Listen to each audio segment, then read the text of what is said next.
सबैभन्दा पहिला हजुरलाई नमस्कार। मैले एउटा अरू भिडियो लिएर आइसकेको हो। म हजुरले बताइदिउँ कि जुन इनके सिद्धार्थ बैंकिङ मोबाइल बैंकिङ हो नि, त्यो इनके लगइन हामीले गर्दाखेरि भनिरहेछ कि हामीलाई न्यू पासवर्ड लगइन फर्गेट गर्नको लागि। त्यो इनके कसरी गर्ने भिडियोमा रहेर म बताउन आउँछु भने भिडियोमा बनाएर साथ दिनु होला। केही पनि गर्नु पर्दैन। सबैभन्दा पहिला सिद्धार्थ बैंकिङ के ओपन गर्नुपर्छ। यहाँ पर मैले इनके ओपन गर्दै हो। ओपन गर्दाखेरि यस्तो इनके अप्सन आउँछ, प्रोसिड्युर अप्सनमा क्लिक गर्ने अनि यहाँ डाइरेक्ट मैले फिंगर दिइरहेको हो।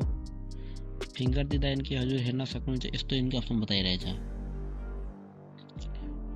यस्तो अप्सन के देखाइरहेछ कि change login password, please change your login password to continue. हेर्दै हुनुहुन्छ दुईवटा अप्सन, एउटा क्यान्सल अनि एउटा प्रोसिड्युर अप्सन। त हामी प्रोसिड्युर अप्सनमा क्लिक गर्छौँ।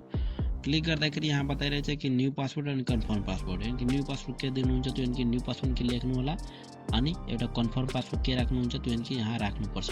फेरि त्यही पासवर्ड अनि प्रोसिड्युर अप्सनमा क्लिक गर्नु होला अनि फिंगरप्रिन्ट अथवा पहिलावाला पासवर्ड यहाँ दिएर अनि डाइरेक्ट इनके कन्टिन्यू गर्दाखेरि यो पासवर्ड इनके चेन्ज इनके हुन्छ अनि यस्तो अप्सन आउँछ, congratulation your password has been change अनि डिसमिस। अनि डाइरेक्ट फेरि प्रोसिड्युर अप्सनमा क्लिक गर्नु होला अनि यो ट्रान्ज्याक्सन पिन भन्दै हो। हजुर ट्रान्ज्याक्सन पिन के न्यू इनके के राख्नुहुन्छ त्यो इनके राख्नु होला। मैले यहाँबाट ट्रान्ज्याक्सन पिन इनके आफ्नो हिसाबले राख्दै हो। प्रोसिड्युर अप्सनमा क्लिक गर्नु होला अनि पहिलाको ट्रान्ज्याक्सन पिन अथवा के छ नि फिंगरप्रिन्ट दिँदाखेरि यो ट्रान्ज्याक्सन पिन पनि हाम्रो इनके चेन्ज भइहाल्छ।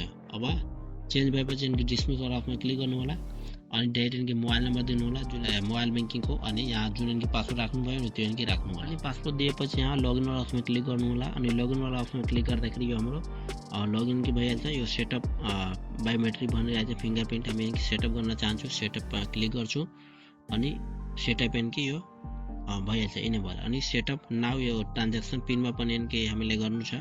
जुन इनके लेटेस्ट ट्रान्ज्याक्सन पिन इनके राख्नुभयो त्यो इनके यहाँ पर हामीले इनके राख्नुपर्छ अनि डाइरेक्ट ओके वाला अप्सनमा क्लिक गर्नु होला अनि फेरि ट्रान्ज्याक्सन पिन इनके राख्नु होला। यो हाम्रो सेट इनके भयो अनि हाम्रो एकाउन्ट यहाँ ओपन भयो। अहिले 15 रुपियाँ ओन्ली बताइरहेछ अनि यो ट्रान्ज्याक्सन पिन हामीले यस्तै जग्गा सेट गर्नुभयो। अब सबैमा यो ट्रान्ज्याक्सन पिन हुन्छ। भने सिद्धार्थ बैंकलाई न्यू पासवर्ड चेन्ज गर्नको लागि यही अप्सन अपनाउनु पर्छ। भने भिडियो कस्तो लाग्यो जरुर भन्नु होला अनि राम्रो लाग्दाखेरि च्यानललाई सब्स्क्राइब गरेर बेल आइकन दबाइदिनु होला अनि केही पनि सल्लाह सुझाव छ भने प्लिज जरुर कमेन्टमा लेख्नु होला। इन गर्न चाहन्छु। Thanks for watching video.